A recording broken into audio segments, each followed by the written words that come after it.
Hello mommies, welcome my channel Pregnancy Help. My dear mommies, आप सभी को प्यार भरा नमस्कार, जय श्री कृष्ण, राधे राधे। डियर मॉमीज, आज हम इस वीडियो में बात करने वाले हैं प्रेगनेंसी के 9वें महीने के बारे में। जी हाँ, जब हम प्रेग्नेंट होते हैं, कंसीव करते हैं, तो हम डे 1 से ही हर दिन के लिए एक्साइटमेंट होते हैं कि अब आने वाली जर्नी हमारी प्रेगनेंसी की कैसे होने वाली है। जी हाँ, तो जो हमने प्रेग्नेंट लेडी का जो एक्सपीरियंस लिया है, जो उनकी जर्नी रहती है, उनमें जो कंक्लूजन निकला है वो ये निकला है कि जो प्रेगनेंसी का जो फर्स्ट ट्रिमेस्टर होता है थोड़ा सा टिपिकल होता है, और जो लास्ट ट्रिमेस्टर में जो 9th मंथ होता है वो भी थोड़ा सा टफ होता है।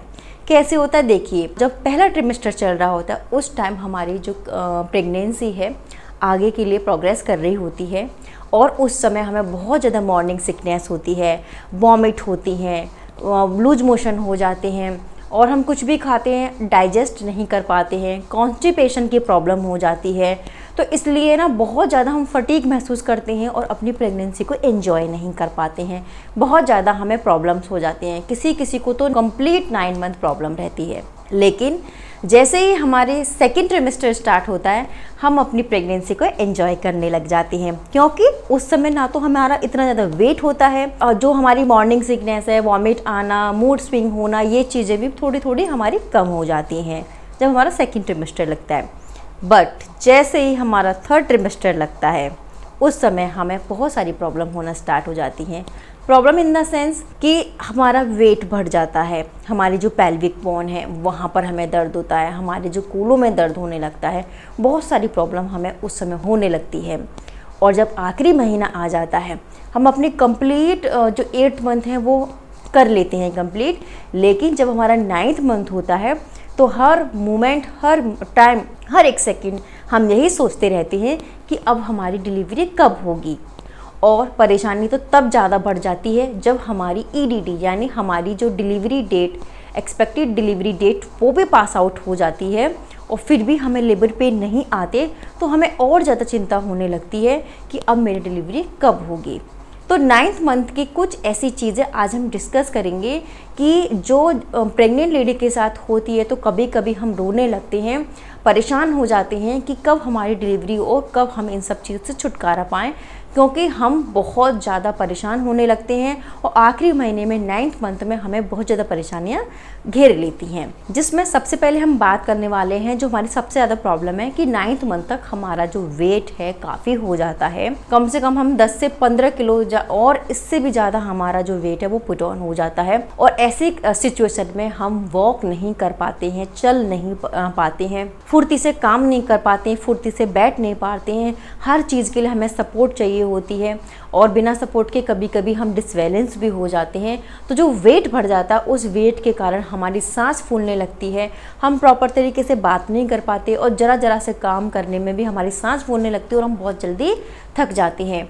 तो जो वेट बढ़ने के कारण हमें बहुत ज़्यादा दिक्कत होने लगती है, वॉक करने में, सिटिंग में, लेटने में, करवट लेने में, तो ये बहुत दिक्कत हो जाती है। और कभी कभी जब हम सोते हैं, तो जब करवट हम चेंज करते हैं, तो हमारे यूँ समझ लीजिए आह निकल जाती है, परेशानी हो जाती है बहुत ज़्यादा कि हम करवट भी चेंज नहीं कर पाते हैं। दूसरी प्रॉब्लम है प्रॉपर तरीके से नींद ना आना है। जी हाँ, क्योंकि जब 9th मंथ होता है तो हर वक्त हमें सोते हैं तो यही ख्याल आते रहते हैं कि मेरी डिलीवरी नॉर्मल होगी या सिजेरियन होगी, मेरा बेबी हेल्दी होगा या नहीं होगा। और फिज़िकली जो प्रॉब्लम्स होती हैं, जैसे हमारे पेट में भी दर्द होने लगती हैं, काफ़ी ज़्यादा हमारा जो पेट है वो कभी कभी टाइट हो जाता है, और जो हमारी हड्डियाँ होती हैं नीचे की, जो पेल्विक फ्लोर पर जो हड्डियाँ होती हैं, वहाँ पर भी हमें बहुत दर्द होने लगता है, बैठने में, चलने में, उठने में। तो इनकी वजह से हमें प्रॉपर तरीके से रात भर नींद नहीं आती, और एंजाइटी की भी प्रॉब्लम हो जाती है। और जब हमें नींद नहीं आती तो हम अपने आप को फ्रेश फील नहीं कर पाते, और काफ़ी हद तक हम पूरे दिन अपने आप को बहुत ज़्यादा ड्राउजी और फटीग महसूस करने लगते हैं। थर्ड पॉइंट है कि सूजन आ जाना। जी हाँ, जब हमारा लास्ट मंथ होता है तो हमारे जो पैरों में सूजन आ जाती है, एडिमा की प्रॉब्लम हो जाती है, वाटर रिटेंशन बहुत ज़्यादा पैरों में हो जाता है, ब्लड सर्कुलेशन प्रॉपर तरीके से नहीं हो पाता, इतने ज़्यादा पैर हमारे मोटे हो जाते हैं, इतनी स्वेलिंग आ जाती है, और ऊपर से हम जो वेट गेन कर लेते हैं उसकी वजह से हम प्रॉपर तरीके से चल नहीं पाते। यहाँ तक कि 9th मंथ में इतना बॉडी डिसबैलेंस होती है कि हम जब खड़े होते हैं या बैठते हैं तो हमारे हमारी बॉडी डिसबैलेंस हो जाती है और कभी कभी हमें गिर भी जाती हैं। बहुत सारी लेडीज़ को 9th मंथ में 8th मंथ में ये इंजरी हो जाती हैं कि वो अपने आप को बैलेंस नहीं कर पाती हैं और गिर जाती हैं और बहुत ज़्यादा क्रिटिकल कंडीशन हो जाती है। तो पैरों में सूजन की भी दिक्कत हो जाती है। बहुत सारी लेडीज़ों को नहीं होती, लेकिन मोस्टली लेडीज़ों को पैरों में सूजन वाली प्रॉब्लम हो जाती है, जो कि हमें बहुत ज़्यादा परेशान करती है और हर पल हम यही सोचते हैं कि भगवान अब जल्दी से मेरी डिलीवरी हो जाए। नेक्स्ट पॉइंट हम बात करेंगे शरीर में खुजली हो जाना, दाने दाने निकल आना। कुछ प्रेग्नेंट लेडी को 8वें 9वें महीने में बहुत ज़्यादा खुजली हो जाती है, उनके पूरे शरीर पर दाने दाने निकल आते हैं। ये सब हमारे बॉडी में हो रहे हार्मोनल इनबैलेंस के कारण होते हैं। ये सबके साथ नहीं होते, लेकिन कुछ लेडीज़ के साथ होते हैं, कुछ प्रेग्नेंट लेडीज़ के साथ ये सारी चीज़ें होती हैं।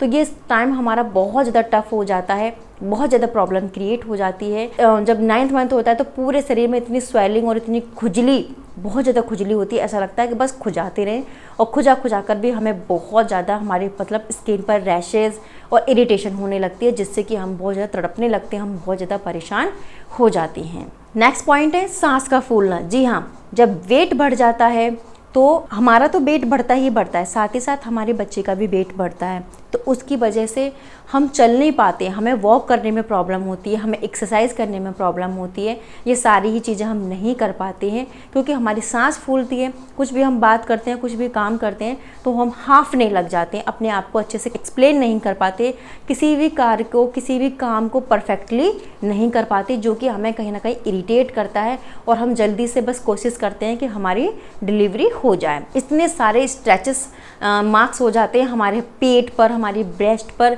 और इतनी ज़्यादा हमें खुजली होती है कि हम खुजा के परेशान हो जाते हैं, रेडनेस हो जाती है और जो कि हमें बहुत ज़्यादा डिस्कम्फर्ट करते हैं। इतनी सारी सिचुएशन हमारे 9th मंथ में हो जाती हैं, तब हमें ये लगता है कि अब जल्दी से हमारी डिलीवरी हो जाए। तो डियर मॉमीज़, आप भी ये सारी चीज़ें फील करती हैं तो प्लीज़ कमेंट बॉक्स में ज़रूर बताइएगा कि आपके साथ भी ये प्रॉब्लम हो रही है। लास्ट में वीडियो एंड करने से पहले मैं आपको यही बताना चाहूँगी कि देखिए, किसी प्रेग्नेंट लेडी की प्रेग्नेंट जर्नी जो होती है वो बहुत स्मूथली हो जाती है और किसी को बहुत ज़्यादा प्रॉब्लम आती है। किसी को साइटिका की प्रॉब्लम हो जाती है, किसी के कमर में बहुत दर्द होता है, किसी को बैठने में, चलने उठने में दर्द होती है, किसी को कंप्लीट 9th मंथ प्रॉब्लम रहती है। बट क्योंकि हम माँ बनने वाले हैं और हर पल हमें उस चीज़ का एक्साइटमेंट रहता है कि अब नन्ही सी जान हमारी गोदी में आने वाली है, वो एक्साइटमेंट हमें सारे जो प्रॉब्लम होती है उसको फुलफ़िल कर देती है। तो आप घबराइए मत, परेशान मत होइए, बस अपने आप में एक एनर्जी को समेट के रखिए कि नहीं, मैंने 9th मंथ कंप्लीट कर लिए और ये भी जर्नी आपकी निकल जाएगी। हर एक चीज़ को एंजॉय करिए, हर एक चीज़ को मेमोरेबल मोमेंट बनाइए कि हाँ, मेरे साथ ये चीज़ हुई थी। घबराइए मत, सब कुछ अच्छा होगा। गहरी सांस लीजिए, पॉजिटिव रहिए, सारी चीज़ें अच्छे से हो जाएंगी। तो my dear mommies, I hope ये वीडियो आपको अच्छी लगी होगी। यदि आपको ये वीडियो अच्छी लगी तो प्लीज़ इस वीडियो को लाइक शेयर जरूर करिएगा। मैं ऐसे ही इन्फॉर्मेटिव वीडियोस आपके लिए लेकर आती रहूँगी। मैं नेक्स्ट वीडियो में मिलती हूँ नेक्स्ट टॉपिक के साथ। तब तक के लिए नमस्कार।